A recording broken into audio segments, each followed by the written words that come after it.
our chairs, you know.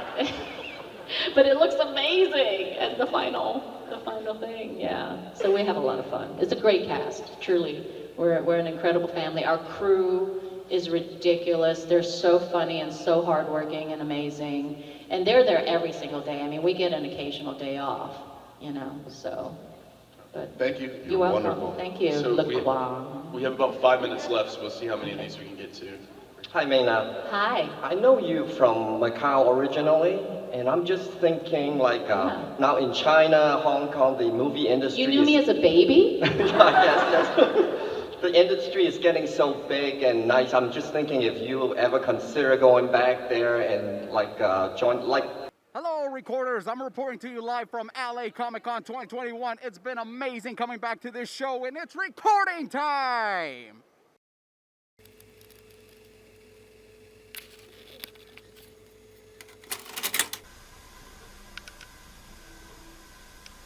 Rush. Please give it up for Stephen Kramer Glickman!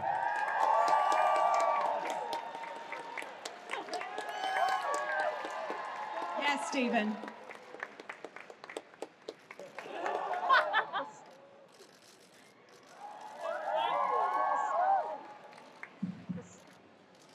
How we doing?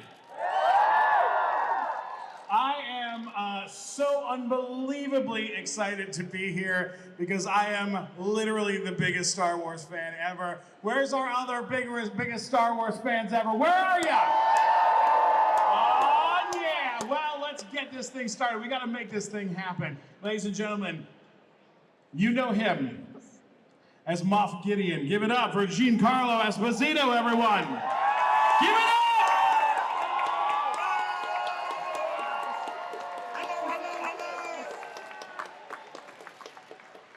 Thank you. And ladies and gentlemen, please welcome absolute royalty, Fennec Shand on The Mandalorian and in the big Star Wars universe. Give it up for Ming-Na Wen, everyone!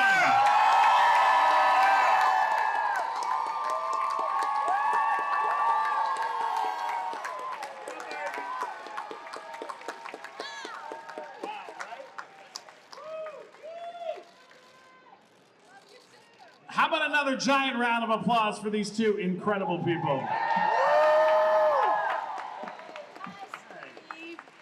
I'm so excited. We gotta jump right in because this is amazing. Okay, you both have had amazing careers prior to being on, in the Star Wars universe. How has your career changed since your characters debuted on The Mandalorian? You wanna take that one first? Or? Well, I sure, why not? Okay, because I want to take pictures. I love it. Pictures worth 1,000 words. There's nothing like being in a world where you are in the world of mythology and fantasy, and a world that's much bigger than you are, that teaches you life lessons through great stories. And so my career has changed quite a bit. When I didn't think it could change anymore. I've been on the even kind of keel for a long time. I've always wanted to be wielding a dark saber. I have always wanted to swing a cape around. And so I'm like a kid in a candy store. I really love it, and I'm really happy to be there, and it's done great things for my career. I swing a cape around constantly at home. I can picture that, Steve. Yeah. I can picture that. Yeah, yes, you right bet. now. Well, I've been a huge Star Wars fan since I was a little kid, and it's just been an absolute dream come true for me. And I can't explain my life right now because I feel like I'm having an out-of-body experience, living my fantasy that has become my reality. And you guys are absolutely the most amazing fans, and I'm so happy you love Fennec Shand because I love her too. Yeah, and we're getting more Fennec Shand very soon in Boba Fett. Come on.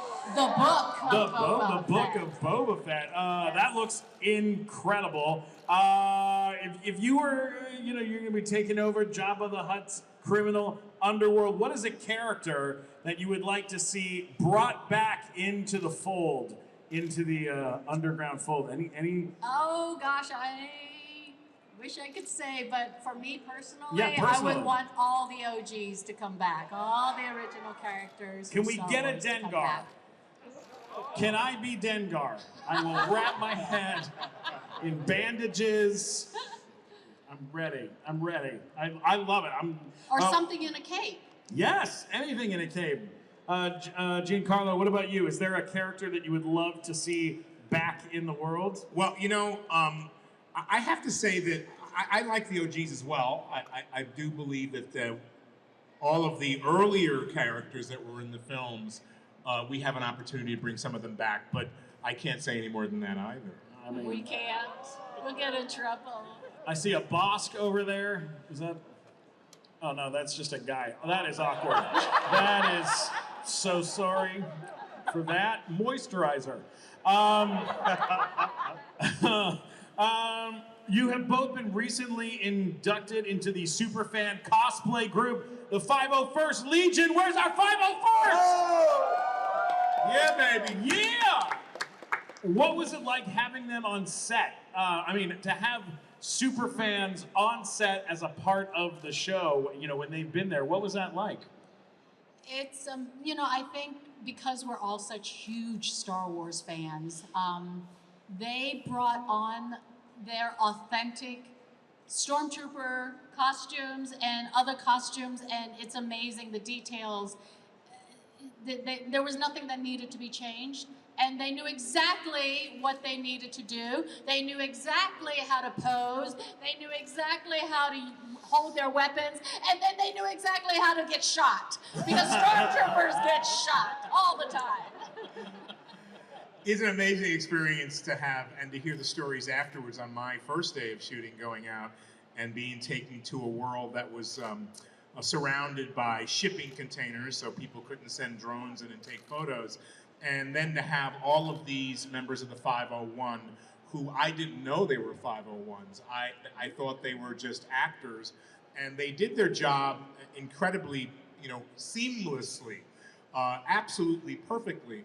And then in speaking to them, I realized that at least a third of them, maybe I'm exaggerating a little bit, but many of them were women. Yeah. I went, yeah, baby. And then I come to find out that they were put on a bus, not told where they were going, told they were going to some benefit or something, had no idea they were going to even be in our show. And that really tickled me as well. But what got me the most was that they carried themselves with such great professionalism. And I've since been hanging out with the 501s in Oregon and around the country. And what you do as a 501 is the most amazing gift that you give to society. Going to children's hospitals, going to orphanages, really bringing joy into people's lives. I am a champion of the 501. Yeah, well said. Now, I know this is a bit of a tricky question, but I will admit something loud first. When I was doing Big Time Rush on Nickelodeon, as we wrapped our show, thank you. Oh, thank you so much. Very kind. When we wrapped, I stole basically the whole set. I stole all of my gold records. I took everything home and filled up my house with it. And then they called and said, "Can we have it back?" And I said, "I don't know what you're talking about." Is there anything that you were able to take from? Do you have any memorabilia, anything that you've taken home from?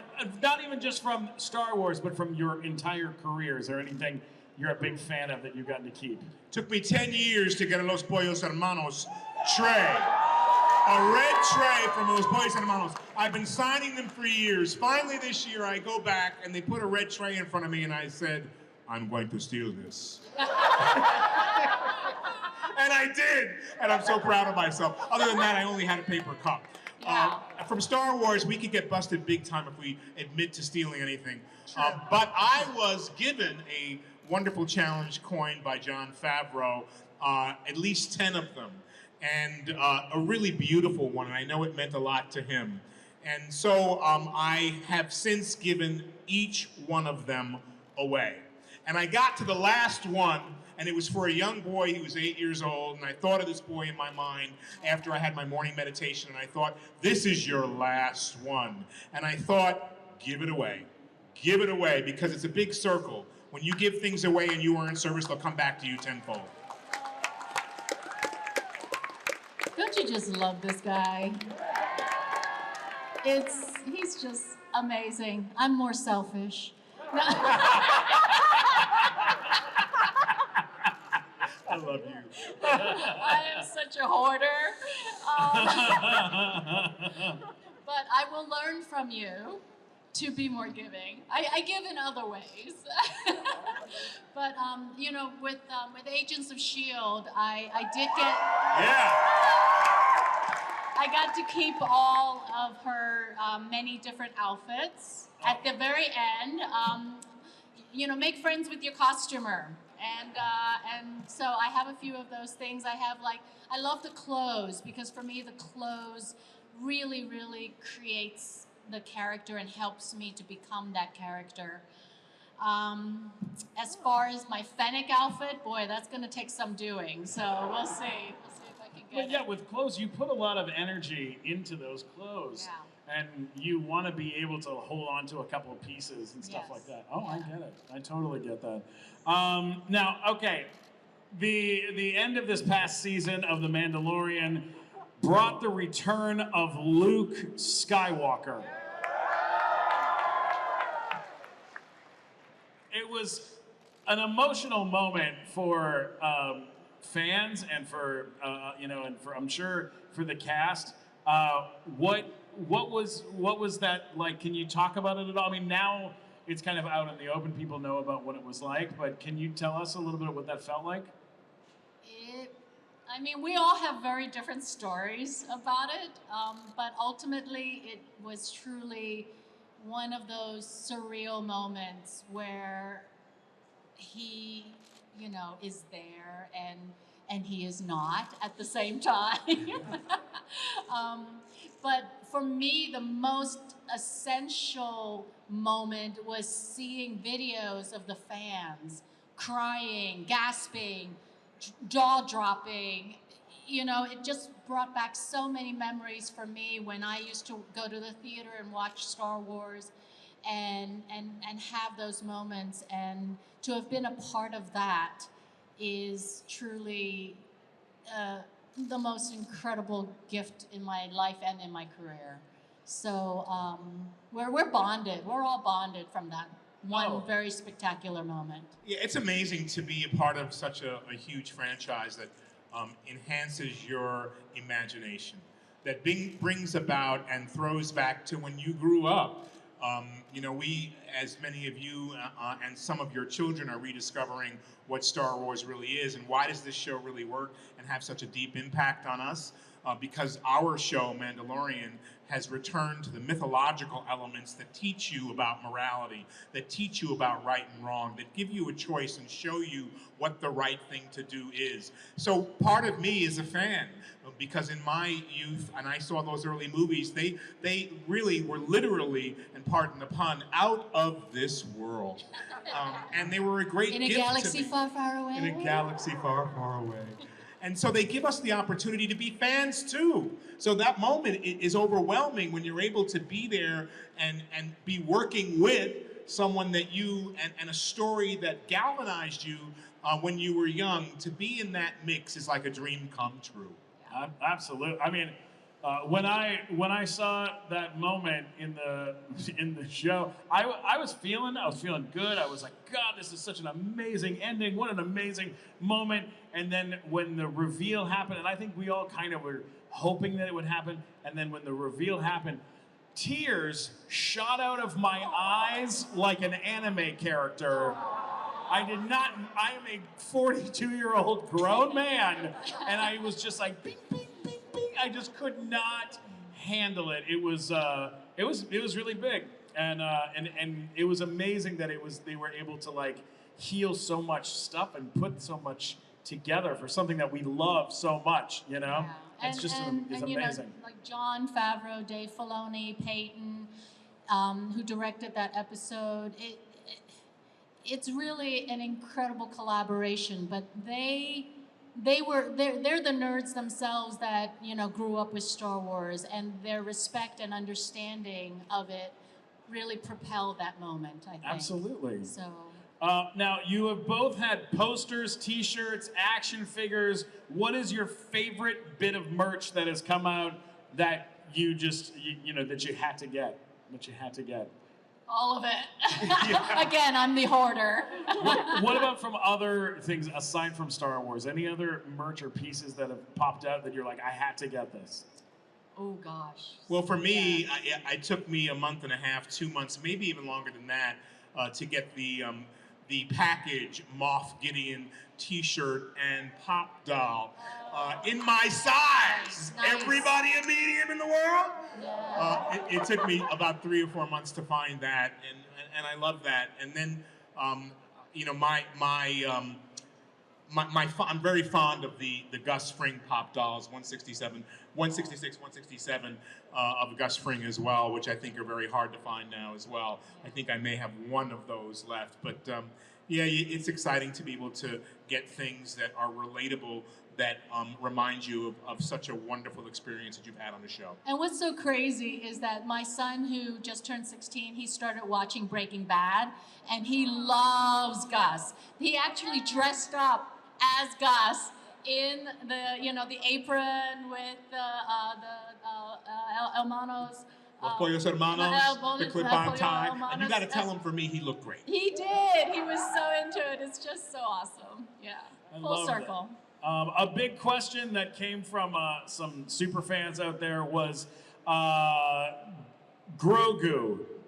Being on set with Grogu, we've heard stories of like Werner Herzog reportedly like not being able to like break eye contact with him on set and and like trying to talk to him in between takes. Do you have any stories of working either with Werner Herzog or with Baby Yoda, Grogu? I hate working with Baby Yoda. He steals every scene. Never work with kids, animals, or Baby Yoda, Grogu. Yeah, so when Baby Yoda was presented to me by John, we walked by a rolling tray, and we were halfway by. And he said, "You want to meet the baby?" And I went, "Yeah." And he whipped off the canvas cover on the baby, and just then the puppeteer was coming over, and he wanted to see him move. And I looked at this, and I went, scratched my head, and I looked at John, and I said, "That's the star of the show." And he has such an entourage. He is such a diva. Totally. Right? Like he's got like 6 people with him all the time. I love that so much. It's amazing. Anything about Favreau that you can tell us about working with Mr. Jon Favreau? I think John's a genius. I really do. Genius. He's really big hand for Favreau, for Dave Filoni. Filoni. You know, John, is someone who has thought it all out, written it all, producing it, directing, guiding the directors. But then, in my scenes with Baby Yoda, I realized that, there was room. And he allowed me to realize there was room to play. And so I never change any of the words or try to improvise at all. But with that baby, I felt compelled to. And I really, and that's how, you ever seen one of these? You're liable to lose an eye. That's how all that came up. I was messing around. I was joking and having fun. Because I realized, I'm a little tight here because, like you, I was nervous the baby's going to steal the whole scene. so I thought, have fun with this baby. And that would be a misdirect as to whether or not whether Moff Gideon has nefarious ideas for this child, or is it possible that he would want to extract something from this child that he could use that would be for the betterment of all of humanity? And then I started to really be free and think, don't think in one linear way, think in a way that's circular, that could be inclusive of all of our Star Wars world. And John, he's such a great storyteller. Like you could spend hours just listening to him as he's explaining the scene, explaining the moment, and what happened before, what's going to happen next. And as an actor, it really fills a lot of the blanks, but he does allow you to play. Like, I remember that now this iconic moment with Boba Fett, you know, on the throne of the previous dude that no longer exists, Right. Jabba. You know, I was standing very, very like military stiff and next to Boba when we were doing the montage, and he just came over and he's like, you know, these guys are bounty hunters. Let's see what we can. I just feel like he has such a wonderful instinctual like feel for everything, you know, and he's just like, what if we make it a little more relaxed? What if we, and that's when that whole tableau became what it is now, you know, where I'm sitting, where I'm drinking, and it kind of like tells the story without needing words. It's an image, and he understands that so well, you know, it's remarkable. That's absolutely incredible. Before we wrap up, one last question. Is there one hint of absolutely anything that you can say about the future of your characters or of the show? Anything at all. We'll take anything. Right? Let's see. But the Book of Boba Fett comes out December 29th. Happy New Year, Merry Christmas. On Disney Plus. Will Rancor wear a Santa cap? Anything? Lawsuit, lawsuit, lawsuit. Look forward to the season 3 of Mandalorian coming soon. Social medias. Do you guys have social medias? Will you let people know where they can find you on the internet? I'm at Ming-Na on Twitter and at Ming-Na _when on Instagram, I believe. God, you're doing better than I am. Yeah. Yeah, just look for Giancarlo Esposito 1, Instagram, Twitter, and Facebook. Check it out, baby. Speaking of which, wait, hold on. You can always get me at Stephen Glickman on Twitter, Instagram, YouTube, and TikTok. And then our podcast, The Nighttime Show. It's a very colorful booth. It's right over there. Big shout out to Regina Carpinelli for hooking this up. A Novos for the helmet. Guys, thank you all so much. We love you. We love Star Wars. LA Comic-Con.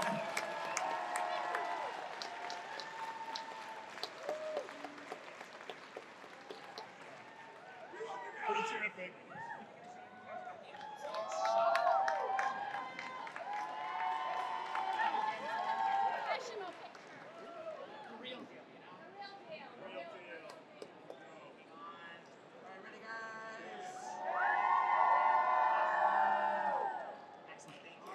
Thank you! Thank you!